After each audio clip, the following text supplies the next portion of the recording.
Welcome back to the deep dive. Today we're looking at something pretty transformative, a new model called DreamOmni3. And it really is a huge shift. We're finally moving on from just typing text prompts. Right. It's about giving you direct visual control, freehand control, just by using, simple scribbles. Which fixes what I think is the biggest single pain point with AI art tools. I mean, language on its own is just, it's too imprecise. Totally. You can't just tell it, change that specific branch on the third tree from the left. Exactly. It's Yeah. impossible to define those really fine-grained details or to tell apart two identical objects. To get that kind of precision, you just have to draw it yourself. So what does that drawing actually let you do? It seems like they've opened up a couple of new areas here. Two big ones, yeah. First, you can use scribbles for editing an image that already exists, things like doodle editing or even image fusion. Okay. And the second? The second is using scribbles for generation. So starting a brand new image, basically, from your sketch. And that works for concrete things like a house, but also for abstract stuff. Like changing a hairstyle or a color scheme with just a quick scribble. Precisely. That sounds amazing, but I have to ask, if I'm drawing right on top of the image, doesn't that create a new problem? Like, the AI can't see what was underneath my scribble. That is the exact technical hurdle they had to solve, and it's why this is such a breakthrough. The old way would be using something called binary masks. Black and white maps, basically telling the AI where to edit. Right. But they're clunky, they're computationally expensive, and they don't work well with multiple edits or with language instructions. So what's the big aha moment here? What did they change? It's their new joint input scheme. And it's actually brilliantly simple. Okay, so break that down. Joint input. Instead of feeding the model one thing, they feed it two things at the same time. Two things. Yep. The model gets the original untouched source image, and it also gets the source image with your scribbles on it. Okay. So it sees the before and the after at the same time. Why is that so critical? Because, like you said, the scribble covers things up. It obscures the pixels underneath.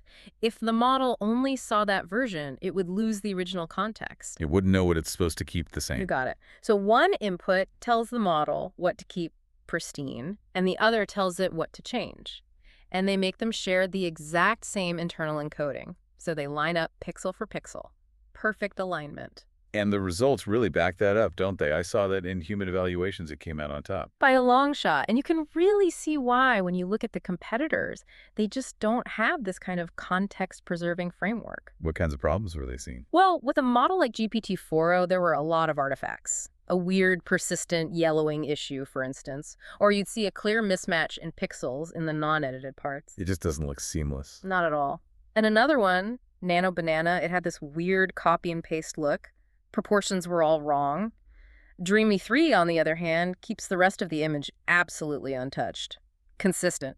I have to imagine that to get this right, the amount of data they needed was, well, it probably didn't even exist before. It didn't. They had to create it all. I mean, Yeah. no one had built a large data set for multimodal instruction that also included freehand visual control. So they were creating the instruction sets from the ground up. Yeah, and at a huge scale. We're talking about roughly 32,000 samples just for the editing part, and another 16,000 for image fusion. It was a massive effort. So wrapping this up, what it really means is that DreamOmni3 has managed to unify language, images, and now our own sketches into one single system. Right. It's moved beyond just being a descriptive tool. It's now genuinely interactive. It feels like it finally bridges that gap between, a super technical professional image editor and the simple, intuitive act of just drawing an idea. It makes this incredibly complex AI feel accessible. You just sketch. So here's something to think about. AI creation tools began as just a text box you typed in. Now they're becoming these responsive digital canvases where a rough sketch can guide a final, high-fidelity result.